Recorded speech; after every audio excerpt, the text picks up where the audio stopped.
ഇനി നിങ്ങൾക്ക് ഇതിന്റെ സത്യത ബോധ്യപ്പെടണമെങ്കിൽ ഈ ഉദ്ധരിക്കുന്ന കിതാബുകളൊക്കെ എടുത്തു നോക്കും. ഹദീസിനെ സ്വതന്ത്രമായി വ്യാഖ്യാനിക്കുന്ന ഒരു സന്ദർഭത്തിലേ അല്ല പറയുന്നത്. ഹദീസിന് സ്വതന്ത്ര വ്യാഖ്യാനമല്ല. ഈ ഹദീസ് നേരത്തെ പറഞ്ഞ ഈ ചങ്ങലയിൽപ്പെട്ട ആളുകൾ ദുരുപയോഗം ചെയ്തപ്പോൾ, അല്ലാത്തവരോട് ദുആ ചെയ്യുന്നതിന് തെളിവായി ഉദ്ധരിച്ചപ്പോൾ അവർക്കുള്ള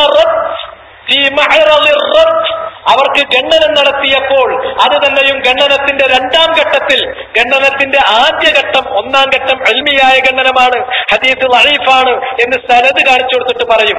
രണ്ടാം ഘട്ടം അത് ഇൽമിയായതല്ല, അത് ജദലി വഫ്തിറാദി, പറഞ്ഞവര് ഉരുളക്കുപ്പേരി കൊടുക്കുകയാണ്. നീ പറയുന്നത് മരിച്ചുപോയ ആളെ വിളിച്ച് പ്രാർത്ഥിക്കാനാണ്, ഇതിൽ മരിച്ചുപോയ ആൾക്കാരില്ല ഈ റിവായത്തിൽ. നീ പറയുന്നത് അള്ളാഹ്ക്ക് മാത്രം ചെയ്യാൻ കഴിയുന്ന കാര്യമാണ് ചോദിക്കുന്നത്, ഇവിടെ അള്ളാഹ്ക്ക് മാത്രം ചെയ്യാൻ കഴിയുന്ന കാര്യമല്ല പറഞ്ഞിട്ടുള്ളത്. ഈ അർത്ഥത്തിൽ അത് പറയും. ഞാൻ സഹീഹുൽ കലിമുത്ത് തയ്യിബ് മഞ്ചേരിയിൽ ദർസെടുത്ത സന്ദർഭത്തിൽ ഈ കാര്യം പറഞ്ഞു പോയിട്ടുണ്ട്. ആ കാര്യം പറഞ്ഞു പോയപ്പോ അതിന്റെ അപ്പുറം അങ്ങോട്ട് മുറിച്ചിട്ട് നടുക്ക് കട്ട് ചെയ്തിട്ട് ചില ആൾക്കാർ ക്ലിപ്പിട്ടു. അത് ഞാൻ നേരത്തെ പറഞ്ഞതുപോലെയാണ്. ആർക്കെങ്കിലും വല്ല കാരണവശാലും അതിൽ ആശയക്കുഴപ്പമുണ്ടെങ്കിൽ എന്റെ മനസ്സിലുള്ളത്, ഞാൻ വിശ്വസിക്കുന്നത്, ഞാൻ ജനങ്ങളെ പഠിപ്പിക്കാൻ ശ്രമിക്കുന്നത് ഇപ്പൊ പറഞ്ഞ കാര്യമാണ്. മറിച്ച് എന്റെ വാക്കുകളെ തെറ്റിദ്ധരിപ്പിക്കരുത്.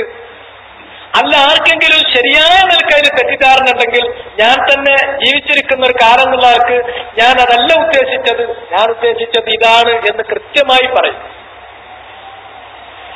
കാരണം ആ ഹദീസ് യാ ഇബാദല്ലാഹ് അഈനൂനി ദുല്ലൂനി അല തരീഖ് എന്ന് പറയുകയാണെങ്കിൽ ഇവിടെ നമ്മൾ മരിച്ചുപോയ ആളുകളോട്, മഹാത്മാക്കളോട്, ബീവിമാരോട്, തങ്ങന്മാരോട് ദുആ ചെയ്യുന്നത് ഫീമാ ലാ യഖ്ദിറു അലൈഹി ഇല്ലല്ലാഹ്, അല്ലാഹുവിനല്ലാതെ മറ്റാർക്കും ചെയ്യാൻ കഴിയാത്ത കാര്യത്തിലാണ് ഔലിയാക്കന്മാരെ അമ്പിയാക്കന്മാരെ വിളിച്ചു ഒരു കാര്യം പറയുന്നത്. അതിന് ഈ ഹദീസ് ഒരിക്കലും തെളിവല്ല. അവിടെ ശിർക്ക് ആ നിലക്ക് കടന്നു വരുന്നില്ല.